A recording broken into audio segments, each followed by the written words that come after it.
জাকাত খাওয়া থেকে মূলত চাঁদা খাওয়া অনেক ভালো। আসলে এই জিনিসটি রিসেন্টলি কিছুদিন আগে একজন দলের সরকারি দলের একজন নেত্রী বলেছিল। আসলে এটি খুবই ভাইরাল হয়েছে সোশ্যাল মিডিয়ার মধ্যে, বাংলাদেশে এটা নিয়ে অনেক কথা চলতেছে যে জাকাত খাওয়ার থেকে চাঁদা খাওয়া অনেক ভালো। আসলে এটি উনি কি বোঝাচ্ছে, কাকে বোঝাচ্ছে, কেন বলছে, কতটা কোন সময় বলছে, কোন কোন উদ্দেশ্য করে বলছে, সেটি উনি তখন বিস্তারিত আলোচনা করেন। পরবর্তী সেটি উনি একটু প্রকাশ করছে। আসলে বাংলাদেশ কারা খায়, চাঁদা খায় মূলত অনেক শ্রেণী পেশার মানুষ তাদের স্থান থেকে ভিন্ন ভিন্ন পন্থা তারা জায়গাগুলো অবজার্ভ করে এবং চাঁদাগুলো তারা আদায় করে।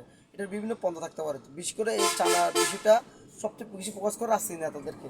তারা যদি কোনো চাঁদাবাজি করে, চাঁদা খায়, তারা যদি কোনো কিছু আদায় দাবি করে অন্যায়ভাবে, অথবা কোনো কিছু খুব চাপা দেয়, তখন তাদের নামে ট্রেনিং বানিয়েছে। তখন আসলে জাকাত কারা খায়? জাকাত খায় দেশের যারা অসহায় আছে, এতিম আছে, মিসকিন আছে, তারা তাদের জাকাত খাওয়া যাদের সমর্থন রয়েছে তারা জাকাত খাবে। আসলে মূলত প্রকৃতপক্ষে তারা কি জাকাত পাইতেছে কিনা, এবং জাকাত যারা দেওয়ার কথা তারা কি তাদের জায়গায় যেখানে জাকাত দেওয়া যাবে তাদেরকে সেখানে জাকাত দিচ্ছে না, জাকাতটা অন্য একটা জায়গায় দিচ্ছে।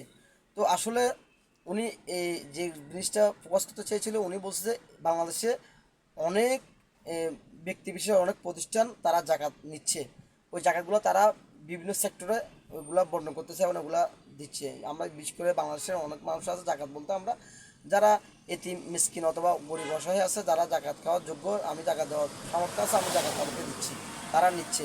তো আসলে একটি দল, একটি সম্প্রদায়, একটি গোষ্ঠী বাংলাদেশে রিসেন্টলি আজকে কয়েক কয়েক বছর থেকে শতক থেকে তারা তাদের যে জাকাতের যে একটা অনুদান আসে, তারা সেই জাকাতটা তারা প্রকৃতপক্ষে এতিম মিসকিন অসহায়দেরকে না দিয়ে তারা যে জাকাতটা তাদের একটি দলীয় ফান্ডে তারা কী করে দেয়। ওই জাকাতের টাকা দিয়ে তারা তাদের দলকে সুসংগঠিত করে এবং দল ওইটা দিয়ে পরিচালিত হয়। হ্যাঁ, তো আসলে ওই নেত্রী বলছে যে জাকাত খাওয়া থেকে চাঁদা খাওয়া উত্তম। তো উনি বলছে যে আপনারা জাকাতের টাকা দিয়ে চলেন, জাকাতের টাকা দিয়ে আপনারা স্থিতি করেন, জাকাতের টাকা দিয়ে আপনারা সব কিছু করেন। আপনার জাকাত যাদেরকে দেওয়া দরকার তাদেরকে জাকাত না দিচ্ছেন না, তা আপনাদের জাকাতগুলো আপনারা দিচ্ছেন যে দলীয় ফান্ডে। তো আপনাদের দল শক্ত না হলে, আপনাদের পরিচালিত না হলে কারা পরিচালিত হবে? তো আসলে মূলত আপনারা জানেন বাংলাদেশে ইসলাম নামধারী অত ইসলামিক দল নামধারী একটি দল রয়েছে। অনেকে বলে এটি ইনসাফের দল, কে কী বলবো, সবার জায়গায় ভুল ত্রুটি কমার বাসা আছে, আমি কারো কোনো বিরোধ করতেছি না। আসলে বাংলাদেশের বিভিন্ন প্রাণাশ্রমের মানুষ তারা জাকাত বিভিন্ন সেক্টরে দেয়, ইজিমখানা, মাদ্রাসা, মসজিদ অথবা বিভিন্ন যারা জাকাত পাত্র তাদেরকে দেয়। কিন্তু একটি দল, একটি গোষ্ঠী, একটি সম্প্রদায় তারা জাকাত কোথাও দেয় না। তাদের জাকাতগুলো তারা তাদেরকে দলে, তারা একটা আস্থাহীন দলে তারা ইনভেস্ট করে। ওইটা আস্থাহীন দলটা পুরোপুরি পরিচালিত হয় জাকাতের টাকা দিয়ে, বুঝলেন? জাকাতের টাকা এবং ওনাদের একটা ইয়ানতের টাকা, এই দুটা মানে টাকা দিয়ে তারা ওই দলটা পরিচালিত হয়। তাহলে একটা দল যদি বিশেষ করে ফিনান্সিয়াল ইকোনমিক্স ঠিক থাকে, তাহলে ওই দলটা আর কখনো কোনোদিন পিছিয়ে থাকে না। ওই দলটি অনেক দূরে এগিয়ে যায়। কারণ দিন শেষে আপনি পৃথিবীতে যা কিছু করেন, যা কিছু করতে চান, দিন শেষে আপনার থেকে টাকার প্রয়োজন। তো একটি দলে যদি সাংগঠনিক শক্তি হয় টাকা, ফিনান্সিয়াল, তাহলে ওই দলটি অনেক দূরে এগিয়ে যাবে। তাকে যত রকম হামলা মামলা, মারামারি, ফিটাফিটি দমিয়ে রাখা যায়, দিন শেষে ওনার যদি টাকা থাকে উনি এগিয়ে যাবে। কারণ টাকার বিনিময়ে উনি ভোট কিনবে, টাকার বিনিময়ে উনি নেতাকর্মী কিনবে, টাকার বিনিময়ে উনি ব্যক্তিদেরকে কিনবে, ইসলামী স্কলারকে কিনবে, আইনজীবী কিনবে, সাংবাদিককে কিনবে ওনার টাকা ধরে। কিন্তু ওই টাকাটা যদি ওনার জাকাতের ফান্ড থেকে আসে তাহলে তো আর কিছু বলার না। কিন্তু এটা দিয়ে কোনো সূক্ষ্ম আলোচনা, কোনো গবেষণা, কোনো তদন্ত হয় না। একটি দল, একটি গোষ্ঠী, একটা সম্প্রদায়কে যে জাকাতের যে পুরোটা টাকা যারা পাওয়ার কথা তারা না পেয়ে তারা এটা থেকে বঞ্চিত হয়ে ওই জায়গাটা তারা একটা দলীয় ফান্ডও দিচ্ছে। কিন্তু সেটি একটি জঘন্য।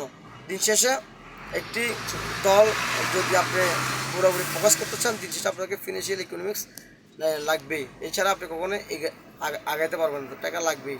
তো ওই টাকাটা যদি জাকাতের টাকা হয়, ওই টাকা দিয়ে যদি আপনার দলের যে সাংগঠনিক অবকাঠামো এবং আপনি মূলত নিজেকে অবজার্ভ করে এবং নিজেকে পরিচালিত করেন দল এবং দলের সাংগঠনিক অবকাঠামো, তাহলে দিন শেষে আপনি কখনো পিছিয়ে থাকবেন, আপনি এগিয়ে যাবেন। এই জন্য ওই নেত্রী, ওই ব্যক্তি, উনি বলছিল যে আমরা তো জাকাত খাচ্ছি না, আমরা চাঁদা দাবি করতেছি, অর্থাৎ আমরা চাঁদা নিয়ে আমাদের কাছে চাঁদাবাদ বলা হয়, তাহলে আরও ভালো। আমরা তো জাকাত খাচ্ছি না। আমরা এই জাকাতটা যার ওদিকে সে না পেয়ে আপনারা খাচ্ছেন, আপনারা এটা করতেছেন, আপনারা করতেছেন। তো পরিশেষে বলবো এই আপনারা এই একটি দল তার যে জাকাত পান দিয়ে তার দলটা সাংগঠনিক অবকাঠামো সব তুলতেছে, কারণ এটা বিরল। আপনারা জানেন যে দলের যেখানে প্রতিষ্ঠিত হয়েছে সেখানে এটা নিয়ে অনেক কথাবার্তা উঠছে যে একটি দল যদি জাকাতের টাকা দিয়ে দল পরিচালিত হয় তাহলে আর কি বলা যায়। তো পরিশেষে বলবো কথা বলতে গেলে অনেক কিছু, দিন শেষে উনি যে কথাটা বুঝতে চাচ্ছে উনি মূলত খারাপ কিছু না, উনি সঠিকটাই বুঝতে চাচ্ছে।